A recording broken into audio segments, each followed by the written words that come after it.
The Lord be with you. And with your spirit. A proclamation from the Holy Gospel according to Luke. Glory to you, O Lord. While Jesus was speaking, a woman from the crowd called out and said to him, "Blessed is the womb that carried you, and the breasts at which you nursed." He replied, "Rather, blessed are those who hear the word of God and observe it."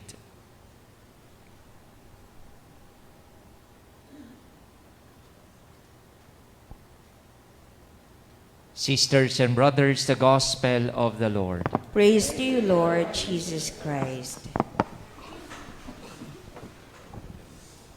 Magandang umaga po sa inyong lahat.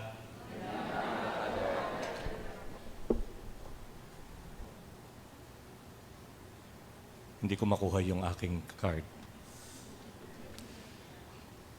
The Villa San Miguel, as a mission station, bears witness to the faith and love of our Lord Jesus Christ. Kaya pag tinignan ninyo, ako po'y natutuwa kasi ang kura nyo, kura na ang tawag ko sa iyo, ang kura nyo, ang namamahala dito sa ating napakagandang kapilya, nililinis nyo ang aliwalas, maayos. Why? Because it is the mirror of your faith and love for Jesus. Kapag nakikita nyo maganda yung sinisimbahan, ibig sabihin yun ang salamin ng puso nyo. Amen? Kaya, batiin nyo yung katabi nyo, sabihin nyo sa katabi nyo na nakangiti rin, swerte ako, ikaw ang katabi ko.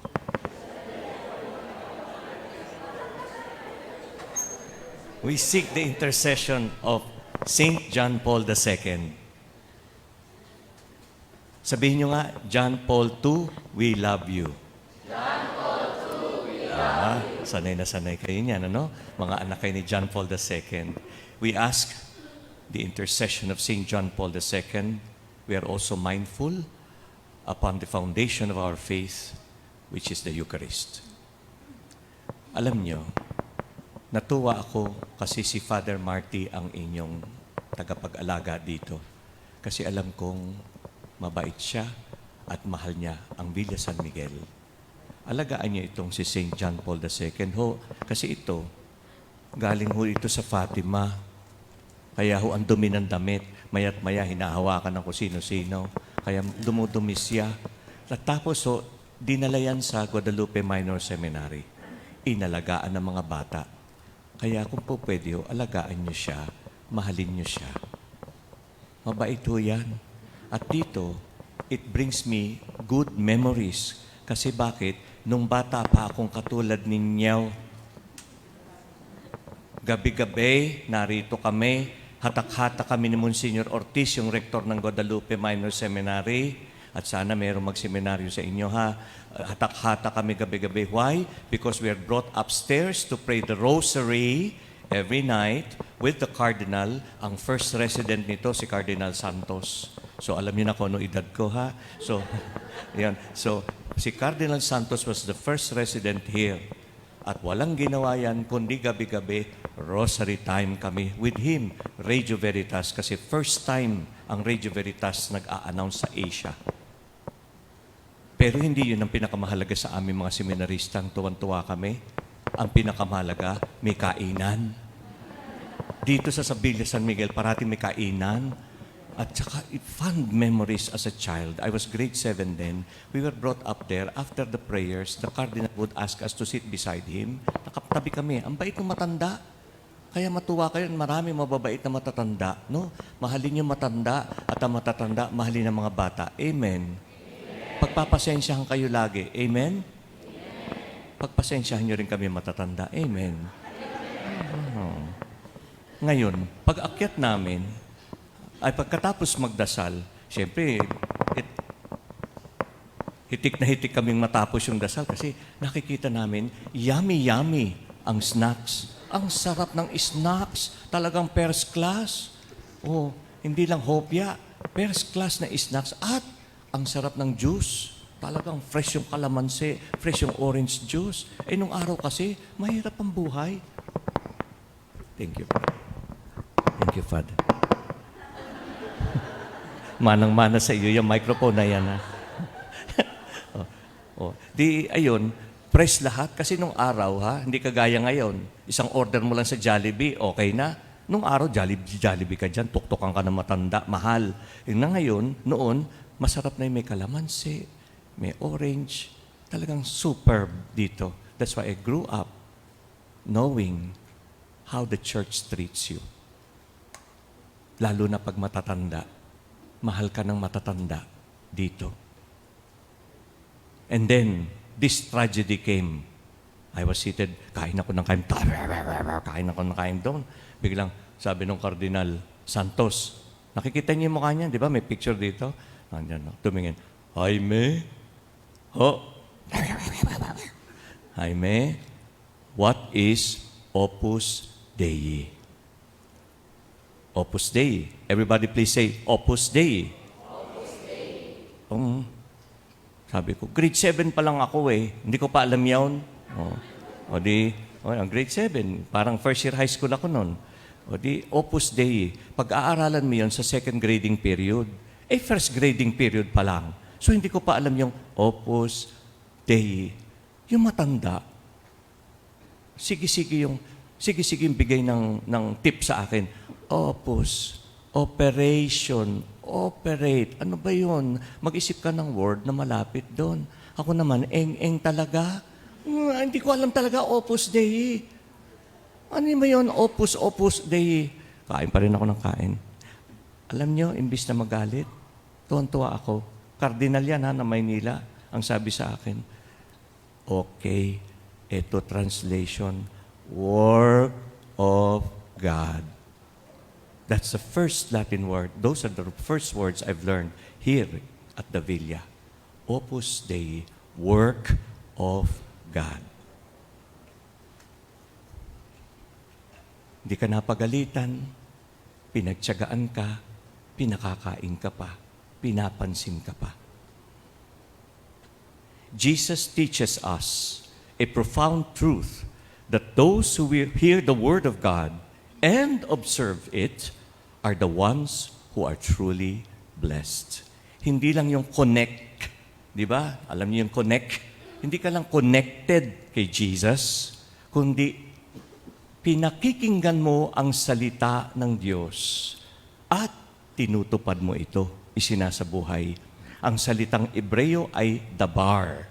Pakisabi, dabar. Kung ano yung salita, siyang gawa.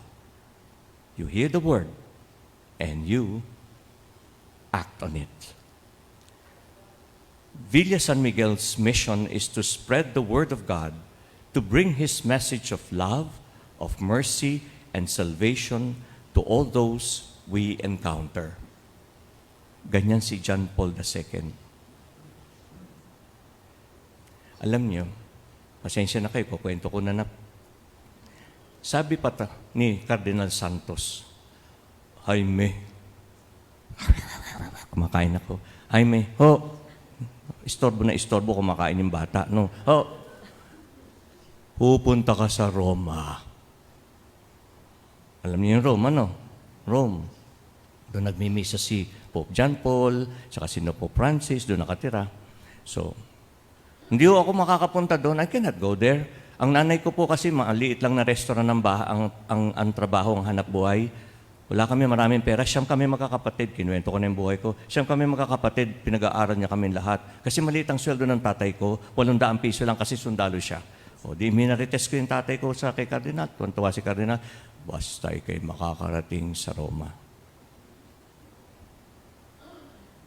40 years I did not mind those words of the Cardinal here at the Villa San Miguel.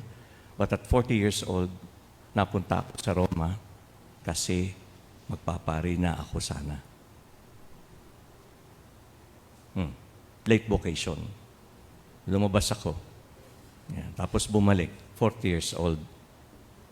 Siya yung Pope. Kaya ako ikukwento sa inyo kasi malaki utang na loob ko dito. At dito, sa Villa. Kaya nagdadasal kayo dito. I'm so happy if I see people praying here. Beautiful people like yourselves. Ito. 2000, ipo-forward ko na. Hindi na throwback masyado. Ipo-forward ko na. 2000, Jubilee year. Nandun na ako. Dadating ang mga kardinal, ang mga obispo ng Pilipinas for the Jubilee year. Mag-aadlimi na sila, bibisita kay Santo Papa Juan Pablo. Ngayon, kami sa seminaryo, pagsisilbihin ka sa mga papal masses. Kaya dumating yung rektor, sabi nung rektor sa amin, mga kaklasiko, mga taga-Asia, mga taga-Europe, mga supladong mga taga-Amerika, mga nakasimangot na taga-Europe, mga ganon, mga taga-Asiang angkukulit, mga Pilipino, Hapon. Ngayon, pwede ba ako maglakad dito? O yan, para memories eh. Ngayon, nasa na ako tuloy? Nasa na? Ayun. Ano ulit? Hindi, ganito. Nung dadating na yung mga obispo, sabi nung Monsignor Rector namin, who would like to serve the Holy Father? Because the Asian bishops are coming. I'm calling on all the Asian seminarians. Marami kami Asian. May Bombay, may Hapon, may Chinese. Lahat kami na andoon. Vietnamese. Lahat sila taasan. I will serve. Everybody say, Serbiam. I will serve.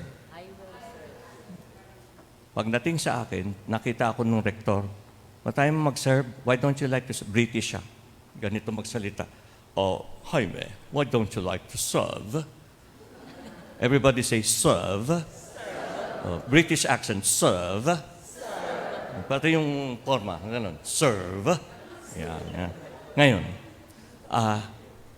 kung ano yung sinabi niyang Serbiam, sabi ko, I don't like to serve. Magpapari ka, ayaw mo mag-serve. Bakit ho? Nahihiya ho ako sa sarili ko. Hindi ko sinasabi, I feel ashamed because I feel dirty. Bakit pa ako magpapari? I feel dirty for myself. May mga ganong episode na mahihiya ka, bakit ka ang Diyos napakabait sa iyo? Diba? Anyway, kumuha ngayon ng posporo yung Monsignor. Kumuha ng malaking posporo, pinakli-bakli. Kasi lahat, atat na mag-serve. Ano? Sino ba naman ay mag-serve kay John Paul II? Sino ba naman ay mag-serve sa loob ng Vatican? Ako yung no serviam. Pumutol tuloy ng posporo. Pagputol ng posporo, bunot ako. Ano na bunot? Pinakamahaba. Anong sabi ng Monsignor? Ang sabi ng Monsignor, there you go. Go and serve. So, ang ibig sabihin, kapag narinig mo yung salita ng Diyos, isabuhay mo agad. Eh di, siyempre, ako parang asong bahag yung buntot. Punta ako sa Vatican, kasama ko yung ibang mga asungot na mga kaklase ko na gusto mag-serve. Ako, ayoko, hiyang-hiya ako. Pagdating sa Vatican, ang sungit ng mga Monsignor. Nakikita niyo yung mga nakabayo, mga scarlet na nag-MC. Masungit yaw. You, ganun magsalita. Masanay kayo, ganyan kami mga pari eh. Kasi matatandang binata, masusungit, no? Ay, sorry, Father. O ngayon, parla Italiano? O, ibig sabihin, do you speak Italian? No, signore, monsignore, parlo in Inglese solo. Kala mo, hindi ko alam sagutin, ha? Parlo Inglese. Ibig sabihin, English only. Okay, go to the English side. Punta naman ako sa English side. Nakapila kami. Yan ang Pope. Pero hindi mo makikita pa. Pero excited kami kasi siya ang pagsaserva namin eh. So, nakapila kami. According to height. Buisit, according to height, masyado naman discriminatory itong Monsignor na tao. Ang magaling, may mas maliit sa akin. Sige. Hoy, brother, dito ka. Mga seminarista pa kami. Brother, dito ka sa unahan ko. Kasi ikaw maliit eh. Hindi, ayoko. Parang ako, no serviam. Ayoko, nahihiya ako diyan. Kasi ganun ang karamihan seminarista at mga pare, mahiyain. Makita nyo, nagtatatakbo yung pare, pag nasa paroka kayong walang aircon katulad nito, tumatakbo sa sacristy. Mahihiyain kasi yung kilikili punong-puno ng pawis. Kaya nahihiya, amoy putok. Minsan yung mga tao, hahalikan pati kilikili ni Father, di ba? Susubsob doon sa kilikili mo. Di siyempre magtatatakbo ka ng... Kaya tumatakbo, mahihiyain. Hindi suplado, mahihiyain. O ngayon, eto, ang tawag nga pala doon sa English na ganon, diffident. Everybody say diffident? Yan, ganon na mahihiyain. Okay, ngayon, nasa na ako ulit? O di, ayun, sinabi, form your lines according to height. Di ayaw niyang pumunta sa harap ko. Ang ikaw naman, baka tayo mo rito pagagalitan tayo na masungit na Monsignor na yan pagka hindi ka dito sa harap ko. Dapat ikaw kasi ikaw maliit kaysa sa akin. Saan ka ba nag-aaral? Dati, nung ikaw bago pumasok dito, late vocation din siya. MIT. Ano yun, Mapua? Hindi. Massachusetts Institute of Technology. Yung pala naman, kaso social mo, Amerikano ka, bakit hindi ka dito? Mahiyain ka pa masyado? Hindi, brother, maawa ka na sa... O, di sige, dito ako. Sumunod na lang ako sa kanya. Dumating na yung Monsignor, naku, lagot tayo, pagagalitan tayo nito. You! Hindi nakaturo sa akin, no? Sabihin niyo lahat sa akin. You! Gumanon kayo. Sabay-sabay, 1, 2, 3. You! Di nangangatog yung tuhod ko. Tapos sabi ko, see? You! You will hold the chalice and the paten of the Santo Padre. Sa offertory, ikaw maghahawak. Di anong sagot ko? Yes! Sabihin niyo lahat, yes! Yes! O, di tumingin ako kay Bansot. Sabi ko sa iyo makinig ka pag sinabihan ka. Pag sinabihan ka, makinig, sumunod. O, di ngayon. Kita niyo yung swerteng bibigay sa ng Diyos? Pagdating sa misa, eto na. Nandun si Cardinal Sin, nandun si Archbishop Rosales, si Archbishop Oscar Cruz. Ako naman kumakaway, kala mo artista. Sabi ni Bishop Cruz sa akin, ba't nandiyan ka? Malay ko. Diretso ako doon sa gitna. Pagdating ko sa gitna, alam niyo sa Vatican, yung minimisahan, yun doon. Nako, sa tuwa ako. Pero gusto ko nang lumabas sa pagpapari noon. Ito ang kita niyo yun? Kahit na may edad ka na, natatakot ka pa rin suungin yung ibibigay sa iyo ng Diyos. So, anong ginawa ko? Lord, ikaw nang bahala sa akin, ha? Nahihiya talaga ako sa buhay ko. Pero, bigyan mo ako ng kaunting pampalubag loob. O, eto na. Yung chalice, no? Asan ba yung chalice? Ayun, yun. Tsaka yung paten. Ang ginawa ko, nilagyan ko ng isang katutak na tammark. Nandun pumunta ako sa likod. Ako magdadali. Pinaglalagyan ko ng tammark. Para akong boboto sa eleksyon. Kaya ang nangyari ay ito. Sabi nung Hapon, nakatabi kong seminarista, nung tinataas ni Pope John Paul II yung kalis at, why is it so dirty? Filled with tammark. Tahimik ako, baka pag isumbong pa ako nito, mapahamak pa ako. Totoo pong pinaglalagyan ko ng tammark. Bakit? Ito ang sikreto sa Eucharisto. Every time you are asking something, every time you are asking the Lord, mga bata, sabayan niya yung pag-akyat ng tinapay, naging ostya, naging katawan ni Kristo. Sabayan niya yun, Lord, naaasar ako sa mukha ng nanay ko. Pwede ba? Tulungan mo naman ako magka-laptop. Sabayin niyo yun kung talagang yun ang desire mo. At kung yun ay kalooban ng Diyos, ibibigay sa iyo. Isasabayan mo lang lagi yun. Lord, masakit yung sinabi ng kaibigan ko. Hindi ko maintindihan. Love the Eucharist. Ganyan si Pope John Paul II. Anyway, nung itinaas niya, nagagalit yung Hapon, ang dumi, no? Nung pagkatapos nun, binaba, Lord, ang dasal ko, kung ako po talaga'y tinatawag mo, kayo na po ang bahala. Eto na, tapos na yung misa, siya yung tumutulo na yung laway. Di ba? Noong matanda na yan tumutulo na yung laway. Pero pag naririnig mo niya ang choir ng mga Pinoy na kumakanta, Papuri, nung gumanon yung mga choir natin, ng mga pare, na taga-Colegio Filipino, makikita niyo si Pope John Paul II, nakaganon, nakalungay-ngay, biglang, Papuri, parang zombie, sa Diyos, Nako, ang sabi sa amin, nung Monsignor na masungit, you cannot see the Santo Padre because he is sick. Hindi pa pagkatapos ng misa, gusto mo kikis sa kamay ng pare, no? Siya yung gusto mong halikan ng kamay. Ay, hindi pwede. Bakit? Kasi may sakit daw. Aakyat agad sa kwarto. Di nalungkot kami. Eto na, natapos ang misa. Di kami malungkot, aalis kami, hindi nakahalik sa kamay ng Santo Padre. Biglang tinawag kami. Pilipinensi seminaristi. Mga Pilipinong seminarista. Tinawag kami. Naalaman ng Santo Padre na naririto kayo, kaya siya, pwede niyong puntahan doon sa kwarto, nag-iintay doon sa kwarto, and you can kiss his hand and ring. Di talunan kami, ang ingay namin. Shh! Whenever you see the Holy Father and around you, silence. No? Silence. Nandun ito si Father Marty, kunyari ko si Pope John Paul. Halika na. Maghanap buhay ka. Nakaupo ka lang dyan Serbiam. O di, siyempre, ano yung itsura ni John Paul? Medyo banal. Para ka namang, nakatalongko. O di, siyempre, lahat pumipila, hinahalikan ng kamay. Ako yung nakapila sa kanyang ganon. O di, dito ako. Kailangan magaling kayo sa pag pumunta kayo sa Italia, sa Roma, may kausap na kayong photographer. Meron na doon. Binayaran ng nanay ko. O ngayon, ang nangyari, kasi pagpunta mo doon, once in a lifetime, kinakailangan, nakunang, kagaya nun, pag kumuha ng selfie yun, kailangan, O ngayon, nung malapit na ako, ang ingay-ingay ko. Naku, makikita ko, hawakan ko yung kamay ni John Paul.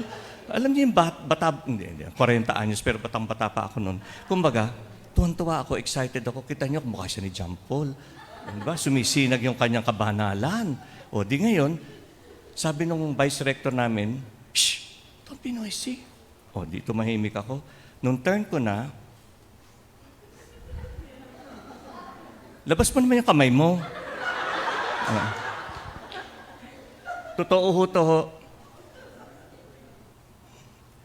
Holiness, what soap do you use? At saka pinagpipindot-pindot ko. Pope John Paul, ang lambot ng kamay mo. Walang biro, ginanong ko. Hindi umangal. Dapat kinalto ka na nung... Thank you. Palakpakan niyo si Father Martin.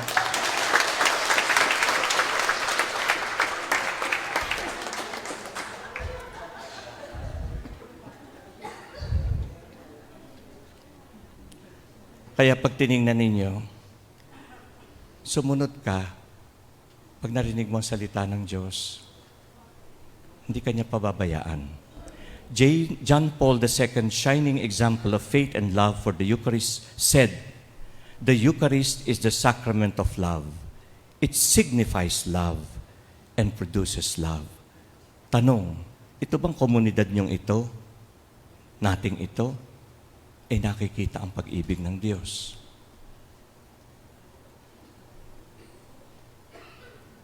That our blessedness comes not only from our connection with Christ, but living out His Word in our daily lives. And God will bless us. Tapos na. Bawal pumalakpak. Ay, hindi pa tumayo. Tayo na kayo.